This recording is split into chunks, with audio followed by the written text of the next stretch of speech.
This one girl, she found a studio. She was very happy. She was like, I am so happy right now. And I know the feeling. And both of them found shelter. And one of them I know was doing very well. And this was in New York City, right when the pandemic hit, Wow. and that's when everything shut down. But then she found out because she did a little bit more investigating. She said that there was a shelter that was open, but she said that like it's so limited. I said I don't know who to call now. I am like, she was frantic, but then 48 hours later, she found a place. They were Oh, able that's to give amazing. her housing. So there are resources for domestic violence survivors. The Coalition on Domestic Violence, if you call the hotline, they will help you. Um, I know for myself, I had a caseworker who worked with me, and I just reached out to friends because fortunately, I surrounded myself with, good people who were willing to help and not expect anything in return. I think the pandemic was a time where domestic violence went rampant because It people went were rampant. It trapped, went, right? And I remember we did an episode during that time and we were talking about it because we were so worried, and no one was talking about it, as they still don't. no, But I think a lot of people, it's not it's to say that you can transform your life, and that can begin in a shelter.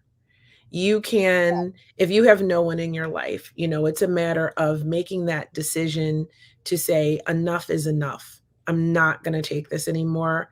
I do deserve better. My mom used to have this saying, I can do bad all by myself. I don't, if I'm going to do bad in life, it should be my choice to do that. right. You know what I mean? Not someone else doing it to me. So if someone is holding me down, is causing me distress, is causing me to struggle and suffer in my life, then I owe it to myself, if they're not going to change, um, to escape that situation. Right. And your transformation to living your best life can start in a shelter. Being in a shelter can be the beginning of your better life, Right, right? exactly. Exactly. So Basically, that was me.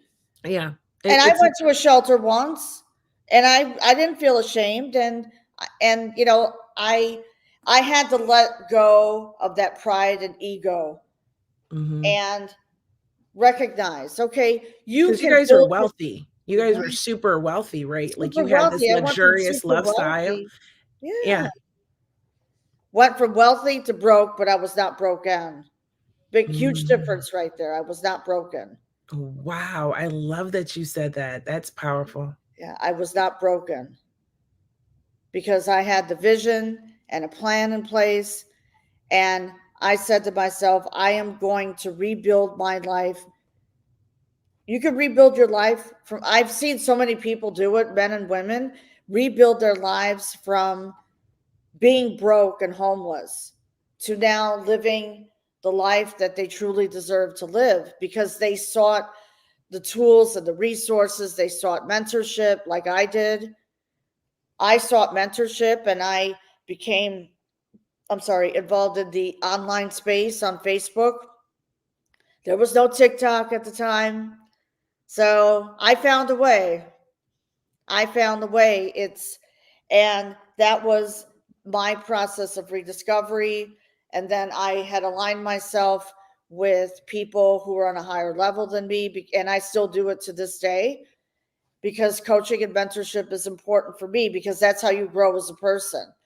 And when you move from victimhood to claiming victory in your life, the world of abundance opens up. And I focus on gratitude. I do my meditation every morning. And, I've gone through challenges in my life as well.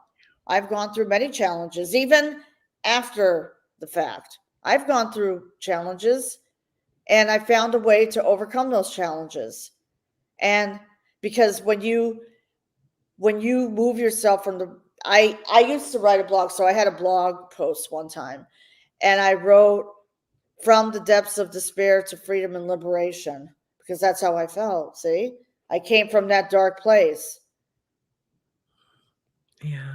I came from that dark place to reclaiming my life back, my independence, because I wanted my independence back. And I did.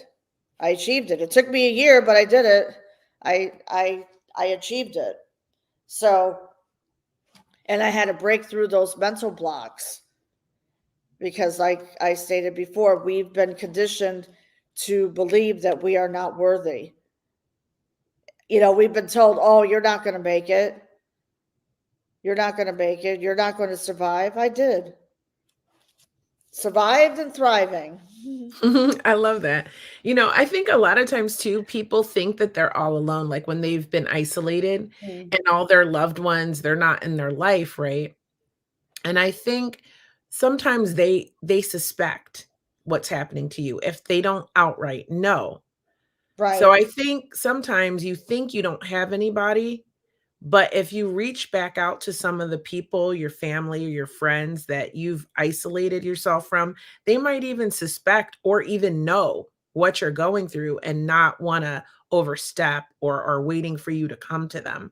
So don't rule that out. And definitely don't rule out starting from the bottom and starting over, Right. right? Because Exactly. it's possible. And your freedom from this type of toxic connection is so important, and you can thrive. You can shift that. I love how you said from victimhood to victory. I love that because you can come from a victim to a survivor to a thriver, and then turn Right. around and help other people and allow your story to be someone else's survival guide, like all of your guests on Let's Break the Silence. Mm. I love that. And I want to talk about some of your greatest takeaways from that podcast before we dive into your book and how you can Sure. help people empower themselves. Yes. My podcast is thriving in 13 countries right now, 5 years later. Thank you. I have over 4,000 downloads. It's increasing. So now, my podcast is about helping women amplify their voice because we are change makers and way makers.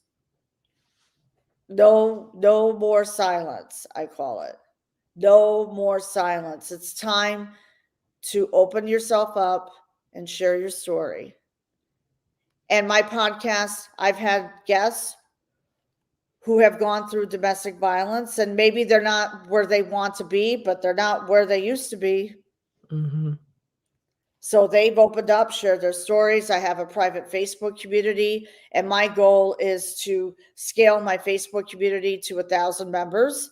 So right now I have 251 members in my group, and some of them have shared their like I know myself, I love poetry, and there's a lot of women, I help them find what their true passion is. What lights you up?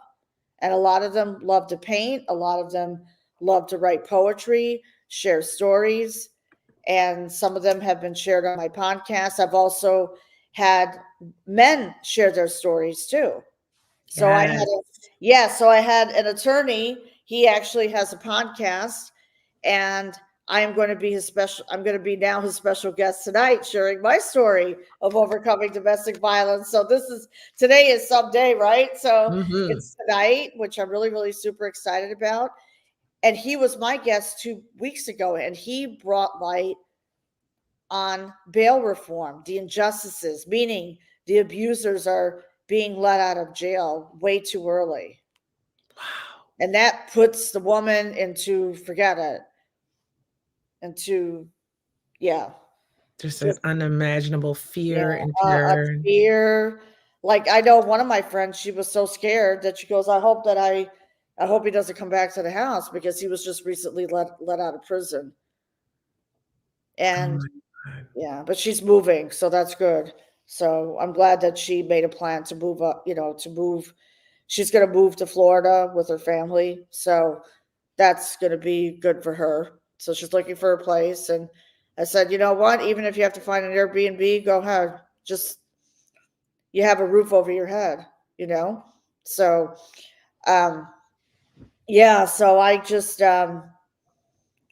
It's been quite a journey for my podcast. And, I bring real life stories of people, women and men, who have gone through domestic violence. And men are afraid, some are afraid to share their stories. So I had one man who shared his story a year and a half ago. I remember it was a year and a half ago. He was abused by his father, and then he overcame, and now he travels. So he Wow. shared his whole journey.